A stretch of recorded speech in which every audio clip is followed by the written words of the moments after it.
Hey everybody, welcome to the Hangar Deck and happy Red Friday. If you don't happen to know what Red Friday is, red stands for Remember Everyone Deployed. So I try to wear red on Fridays. I bought this polo shirt here a few years ago, and I wish I could remember where I bought it, but I don't. But anyway, I wear this on Fridays. So I guess I've given away the date today, haven't I? Or the day. So I want to tell you a little bit more about the diorama. So this would be the Missouri Diorama Part 2 that I'm going to be doing. And I'm really excited about this diorama. I think I can pull it off. Pretty sure I can. But I'm going to lay it out for you today, exactly what we're going to do. Whoops. And we're going to start with this panel here. That's a nice panel. It's got a couple of scratches on it, which won't amount to a hill of beans, but it is the perfect size for the job that I'm going to do, which is build this diorama. And I want to tell you where I got this panel. You'll see these stores all over the United States, and they are the Habitat for Humanity stores. And what they are is they are stores that, let's see here, put my paint back, sorry, it's off camera there for a minute.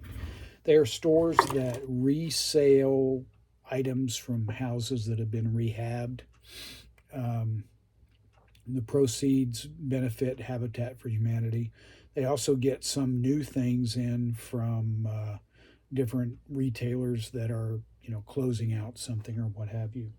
And this was a cabinet front. It was a door front. You can actually see, I think it either says what the cabinet is or it might have been a prop. You know what I mean by a prop, a sample. Anyway, I saw it. I cabbaged onto it because I thought I can make a diorama out of this, and I don't have to worry about cutting out a board and routering the edge or anything like that. This baby is ready to go. So, hey, call me anything you want, but you can't call me stupid. But anyway, so what I'm going to do is I'm going to epoxy the Missouri to the board. And then I am going to build water out of toilet paper and glue. And hopefully I'll be able to put a link in the description on this video of a video that I watched where I got this idea. This guy is a model train guy, and model train guys are, they do model trains, but really, if you want to come right down to it, they are diorama experts. So if you ever have any questions about how to build a diorama, how to do water, how to do, ground, rocks, hills, trees, whatever, look up a train guy. Those guys, if they have a train set in their home or their basement or whatever that they have turned into a little town, those guys can teach you a thing or two about diorama building. So, look them up. And anyway, so we're going to make water out of toilet paper and white glue. And we are going to epoxy the Missouri here on the board. Then we're going to lay down some white glue on the board and then start putting in some toilet paper squares, and then put more white glue on top of that. Just kind of brush it in, push it into the glue. Then put another layer of toilet paper and push that into the glue, and put another layer of toilet paper in. Then we can start doing our waves. And don't know if you've ever seen a picture of a battleship that is firing all 9 guns or rifles, whatever you prefer to call them, in one direction. You'll see that the water is disturbed for yards out away from the ship. And a lot of people think that is the ship moving sideways. It is not.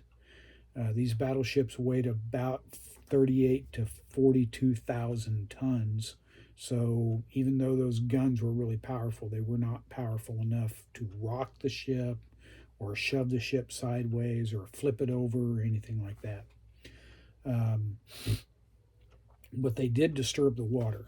As a matter of fact, to give you an idea of what the concussion was like on these guns, I read a book years ago on the Iowa class battleships, and when they would go into action with their 16-inch guns, they would actually have to clear the decks. And almost everybody had to go below decks. Now, you'll see pictures where guys are up in the superstructure, but they're away from the guns. And the reason for that is the concussion was so great from the powder exploding to push that round out of the gun, that if you were on deck, you could either be seriously injured or even killed, even knocked overboard. So it was a big deal. And every time the Iowa class went into action and they did shore bombardment or what have you, almost every time they had to repair items on the ship. And that was because of the concussion from the guns. It might have been a 40 millimeter gun mount. It might have been the radar. It was really tough on those ships to fire those guns. Now, to give you another little explanation, and you might find this interesting, I hope you do. The exact rifles or guns that the Navy had on the Iowa class battleships were called 1650s or 16-inch 50 cal. And I always wondered, what does that mean? What does 50 cal mean? Does it mean like 16 and a half inches? What does that mean? And so I looked it up one day, and what it means is the barrel is, okay, so you have a 16-inch breech, and the barrel length is 50 times the breech. So it was 50 times 16 inches. That's how long that barrel was. And they fired two different types of rounds. They fired what was called a composite round, which had about 1,800 pounds of explosive in it. That ain't nothing to laugh at, folks. And then they fired an AP round, or an armor-piercing round, and that typically is what they would use to fire ship to ship. And those weighed about 2,200 pounds, and they had about, I think it was around 600 pounds of explosive inside of those rounds. So a lot of that weight was the armor on the round itself, and they would fire plunging rounds. So the round would go up and then it would come down, and they were aiming to go through the armor plating of whatever ship they were fighting, and then once that round went through that ship, it would explode and then do all the damage inside the ship. Don't want to get too far down the rabbit trail, but there was an engagement between the Yamato, which was the largest battleship in the world. She had 18-inch guns, and she was firing on a couple of American destroyers and a destroyer escort. Though her 18-inch armor-piercing rounds were going completely through the destroyers and then exploding, because they were designed to go several decks through a battleship and slow down as they went through and then explode inside the battleship. But anyway, I digress. That's nothing to do with our diorama here. So we'll epoxy the ship to the board, and we're going to use this stuff right here. I've used this a couple times. I like it. You can get it at a lot of different hobby shops. It's basically 5-minute epoxy, quick cure epoxy. It's a 2-part epoxy. You just pour out 2 lines, equal length, mix them together. It smells pretty much like something that's going to wake the dead. So it's not exactly a great smell. And but it works really good. And you'll notice this one says Finley's Hobbies on it, and that's a local hobby shop here in Wichita. But you will see this stuff, the exact same stuff, and it'll say Hobby Town or, Wally's Hobbies, whoever happens to be selling it, they can get it labeled for their hobby shop. And I think that's kind of neat. That's a nice thing that this company, it's actually a company called BSI-Inc.